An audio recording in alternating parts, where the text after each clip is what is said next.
Carlos, so nice to see you again after all these years. So I know you mentioned that we had met pre-last downturn, but I know that our engagement together was definitely more intense the last time there was a big downturn, 2008, 2009. I also know that you set up a fund for distressed real estate only last year. So that was very prescient. You certainly didn't know that a pandemic was coming, but something was in the air. So tell me more about that.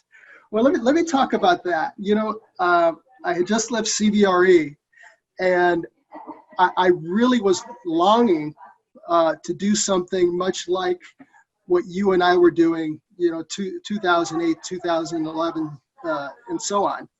And I just really felt that the business cycle, the economy was humming so well at such a high level that much like a finely tuned sports car careening down the highway, that any little pebble in the road, any little jackrabbit crossing the road in a swerve would cause a terrible wreck. So just intuitively, it seemed like there was a lot of opportunity waiting at some point at some time, but I didn't do it thinking that I was trying to time anything.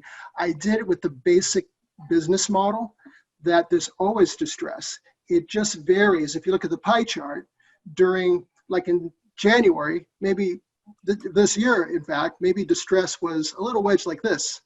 In January of next year, maybe distress is going to be a wedge like this. So it really about a niche, a focus on distress opportunities, regardless of the market cycle. And, you know, at the time, it was contrarian to say the least. I was like, last summer when we launched, I was the oddball at the beach wearing a ski jacket, but now, now it doesn't seem so odd.